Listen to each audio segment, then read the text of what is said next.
to help us better understand Ms. Morrison's enduring legacy and to think about the ways that legacy invites us to chart a path forward that continues her commitment to human flourishing.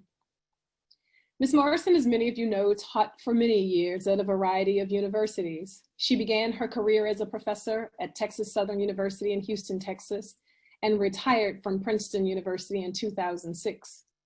She understood the function of a university education as being inextricably linked to the production of human beings, humane human beings, she said to the students at Sarah Lawrence.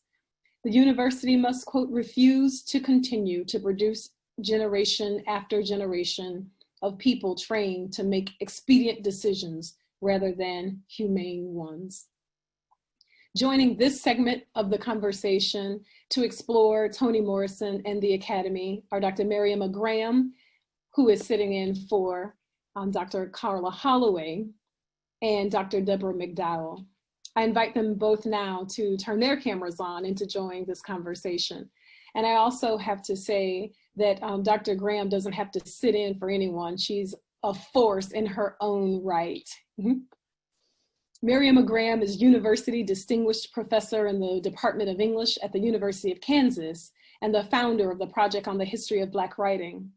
She is the author and editor of 10 published books. Among them are The Cambridge History of African American Literature with Jerry Ward.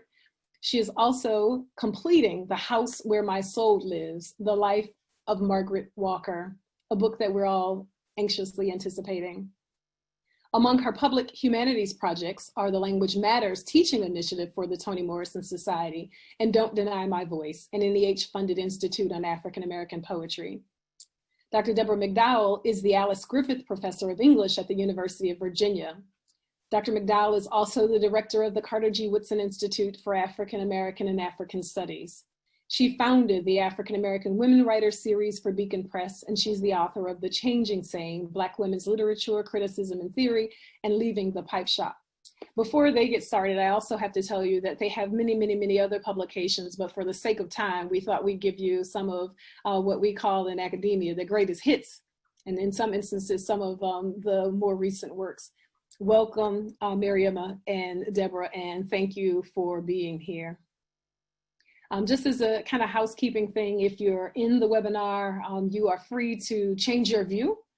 You can do the gallery view and see all three of us at any point, or you can do the speaker view, which will highlight the person who is speaking. So for those of you like Mariama and Deb, who've been on Zooms way too much here lately in academia, you already know this. For those of you who haven't become as familiar, we appreciate your patience as you navigate and as we navigate as well. We'll have a couple of other instances where some audio will be available as well.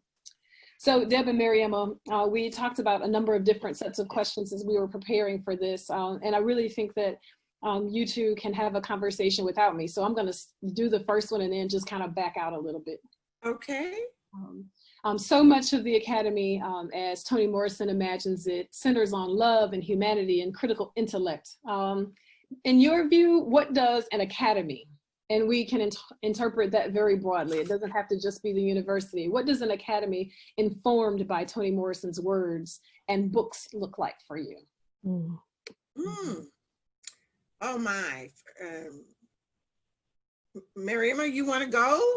First of all, thank you, Dana, and everyone else involved, Carolyn Denard, and everyone else involved in arranging this. I'm truly honored to be here. So thank you so much for bringing us together on this momentous occasion. Mariama, you want to start? I'll start out just with I'll just kick something off because I like the idea of the academy as the knowledge industry. And that extends beyond the bricks and mortar. Of course, in the middle of COVID, we're already extending beyond bricks and mortar. But when we think about the academy and the academic world, it is the responsibility to produce, to create, to disseminate knowledge. And I think that Morrison took that very seriously. But so let me put that into your your thinking cap, Debbie, about the knowledge as an industry? Knowledge is an industry. Well, let me circle back to that, if I may, because I was, my head is still in the space, at least part of my head is in the space of Dana's question about the Academy and love. And, you know, if I weren't terrified of silence, I would just take a couple of seconds to process your question. I will eventually make my way to it. But I was so intrigued when Dana sent the question yesterday about an academy centered in love. And so those of you who know me know that I'm ever at the ready for a giggle and a laugh. And so when that question came across my screen, I started laughing. I said, the Academy and love, talk about an oxymoron. talk about something that we imagine as two things that are mutually exclusive. So I said, whoever's looking for love in the Academy is looking for love in all the wrong places. But it got me thinking about Morrison, who does write so much about love, but in the most expansive ways. As those of us who study her work know, the category of love that was least interesting to her was romantic love. She was one to say she thought that was just one of the most vile creations of humankind, the concept of romantic love. But everywhere in her work, in everything she wrote, there it is, all right?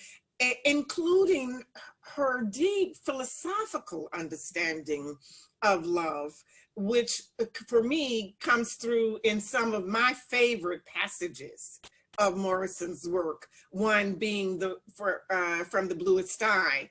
For those of you out in the listening arena, we were asked if we would isolate particular passages from Morrison that we'd like to read and that were favorites of ours. And so what I did was to try to take each of the questions that Dana put to us and think them through particular passages in Morrison's work. So this remains one of my favorites from The Bluest Sky, and that is, love is never any better than the lover. Wicked people love wickedly. Violent people love violently, weak people love weakly, and she goes on in that vein. Those of us who have worked in the Academy, even you don't have to have worked in the Academy for as long as I have, to know that there is an abundance of wicked and violent and weak love circulating throughout that institution. But I believe that Morrison provides us the makings of a different blueprint. And I think, Mary Emma, not to kind of tag your important question on, but here I think the makings of a blueprint that has everything to do with the production of knowledge, right? I think without it, the production of knowledge or whatever we produce as knowledge is feeble, all right, is arid. I might say. So I sat a lot, or have been sitting a lot, with Morrison's essays this spring. Whenever I'm working and have a lot of tasks in front of me, one of the things I love to do is read poetry and read essays, because I like to have a reading experience that's contained. So I can read an essay in an hour. I can read a poem in some minutes. And so I've been sitting, though, with an essay that Morrison first published in that wonderful volume that Juanima Lubiano edited, The House That Race Built. And there, Morrison talks about the narrative trajectory of Beloved. But I think the implications of the passage, which I am about to read, extends far beyond that plane. And after this, I'll stop so you can get in here. In that essay called Home, Morrison writes, the driving force of the